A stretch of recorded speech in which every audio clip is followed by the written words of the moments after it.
What's up, guys? Final video of the year. I just want to say before I start, thank you guys for watching, all of you that tuned in. It's not about the views, not about the likes. To me, it's just about getting information out. Keep your finances good. And I honestly don't know if I'm going to do this in the next year. I was told to do this for a whole year by one of the people I met at a networking event. I want to be consistent. So besides that, I may switch to something else. Might upload once or twice a month now, maybe upload once a month. I have no clue. But I just want to say thank you. If you guys need to look at anything else, we watched all the older prior videos, 52 weeks worth of videos. Crazy. Thank you. So let's get into the last video of the year. Financial health. Now, oftentimes I've already talked about managing your financial wellness, etc. But let's go ahead and talk about your financial health going into the new year and how you can better that if that wants to be a resolution for you. So, understanding your financial health. Different people, different needs, different wants. Your own financial plan with a financial advisor, or my case, I would say do it yourself, learn how to budget. But besides that, learn your wants and needs. Do it with somebody that knows finance. You don't have to pay them, etc. But just understand where your wants and needs are and what you're spending, how you're spending, where you're doing it. So to better measure your financial health, ask yourself these questions. Number one, how prepared are you for expected events? I know we talked about having savings accounts and we had emergency fund set up, etc. Do you have yourself a savings account or emergency fund? Are you able to put forth money aside or put money aside to put forth towards an event? Let's say you have to pay an extraordinary bill. Let's say that your tire goes flat. You have to buy new tires. Let's say that part of your house needs fixing, maintenance on the fridge, AC cost. And let's say you don't have insurance for that or you don't have a warranty for it. How prepared are you for unexpected events? Business side, how prepared are you for a loss of an event? A loss occurs. How prepared are you? That's your financial health. Do you have savings? Do you have money set aside to say, in case of emergency, I can go take it out of here and I can replenish it later? Do you have that fund? If you don't have it, you should have it. You need to have it. It's not a question of yes or no. It's a question of why. Why don't you have it? So next, what is your net worth? Is it positive or negative? How much debt do you have? How much money do you have in the bank? Money and assets, investments, etc. What is your net worth? After everything's taken out, how much debt, how many assets you have, how much cash on hand, etc. Positive or negative. Most people in America could be negative or barely positive. But it's about, do you have financial freedom in things?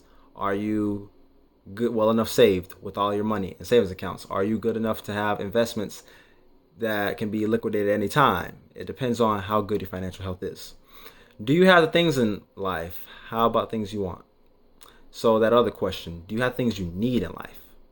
Things you need, necessities, food, shelter, etc. Those items, way of transportation. Things you want, like I talked about, the 50, 30, and 20 rule. How I like to attribute this to 70, 20, 10 rule. However you want to do it. Do you have the basic necessities taken care of? Do you have the things you need to take care of? A house payment, car payment. If you maybe pay both of those off. But do you have food, shelter, transportation, water? Do you have all those things as a basic human being to function? Now the things you want, put those towards savings. Maybe you could go out a little bit, entertainment, food out, whatever you want to do. But remember, save, invest, worry about those items instead of worrying about putting towards things you really want.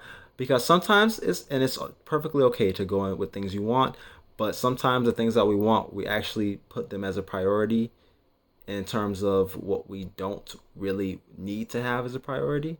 So consider the things that you want and see if you can reevaluate and say, maybe I really don't need to go out. Maybe I don't want to do entertainment. Maybe I could catch it another time. Just think about that. Not condemning, just telling you. It says, what percentage of your debt would you consider high interest, such as your credit card? Is it more than 50%? If more than half of your items that you have, if you have more than half of your debt skyrocketing, there's an issue. What percentage of your debt is high interest? So if it's more than 50% of your debt is high interest, you have to learn how to take down those cards. Payment plans, learn how to allocate money towards paying off the lowest first, then you can get to the highest.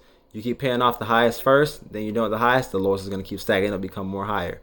Pay off the low ones first, then tackle the big one at the end. Are you actively saving for retirement? Do you feel you're trying to meet your long-term goal? Roth IRAs, 401ks, etc., whatever you want to do. Maybe you have tuition plans for your kid. Are you actively saving for retirement? Are you saving up money, etc.? What are you doing to make sure you're good once you're done working? And it says, do you have enough insurance coverage, health, life, whole life, etc.? Do you have enough insurance coverage in case things happen? Those are your financial health items you have to ask yourself, people. And once you ask yourself those things and you answer them, then you can go and evaluate. Do I need a financial planner? In my opinion, I'm not knocking it because I want to be a financial planner before. I want to be a financial advisor before. But in these times, you can do it by yourself on your own. Just learn to set aside time, budget, track, understand where things are going, understand projections. You can make yourself a financial chart, probabilities, etc. Whatever you want to do. Make yourself a graph, line chart, forecast, whatever you want to do to make sure your financial health is good. So you can represent your financial health in a multitude of ways, but it can be affected by credit cards, mortgages, autos, student loans. And financial health is not a statistic. It's not. It's actually based upon your liquidity, your assets, and a fluctuation of other goods and services. So we're not saying that it's a statistic to say, okay, this is my general financial health. No, it's based upon intangibles and tangible items. So your salary might remain constant, but guess what? Everything else increases. Oh, we're talking about inflation. We're talking about what's happening in the current day. Despite the good state of your financial health, you may lose ground and lapse into decline if you don't keep up with the price of rising goods. So, therefore, strong financial health includes a steady flow of income, rare changes in expenses, strong returns on investments, and a cash balance that's growing and is on track to continue and grow. So, you have to look at a hard, realistic stand of where you're at. You have to calculate your net worth, figure out where you stand, take into account your retirement accounts, your vehicles, other assets, liabilities, and subtract all those debts. So, number one, what can you do to help your financial health? Budget. Create a budget. Stop allocating money. Say, I got it, I got it, I got it. Sometimes you have to say no to going out. Sometimes you have to say, no, I can't do this right now. Sometimes you might have to say, yeah, I might have to put this on a payment plan. Budget. Do things from spreadsheets, mobile apps. Just make sure you know where your money's going, when it's going, and how are you going to replenish it. Emergency fund. It can materially boost your financial health because it's ready for emergencies, car repairs, job loss. You should have 3 to 6 months worth of living expenses in your emergency fund. And if you don't have that, please get somewhere close to that. You never know what can happen, especially in this day and age. Debts. Pay down your debt. Avalanche snowball methods. Avalanche method, you pay as much as possible toward the highest interest debt while paying the minimum on all others. Snowball, which I love, tackling the smallest debt balance first, work way up to the largest debt. Eliminate all the minor small ones and then get up to the largest debt. Pros and cons to each, you pick what's best for you.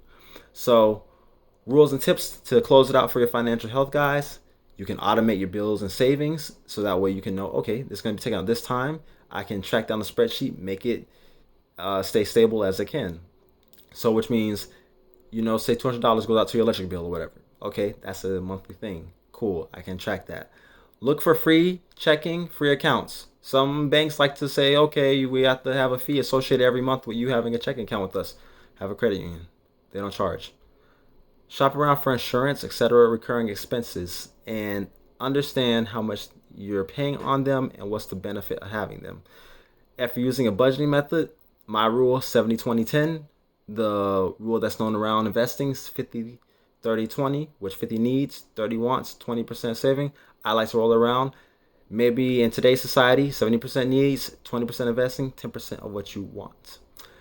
Try to limit your spending on items so that way you can know when to save and where to save at. And the last thing, guys, invest early and often. Start now. Don't start tomorrow. Don't say New Year's resolution, I'll start in the middle of the year. Start now because you never know what's going to happen, how much volatility is in the market, how things, there's variables that happen every day in the world. So guys, look at your financial health. Ask yourself, is it going well? If not, get to work on it. We always do better. Thank you guys for watching. If I don't have another video, tune in for whatever I have next.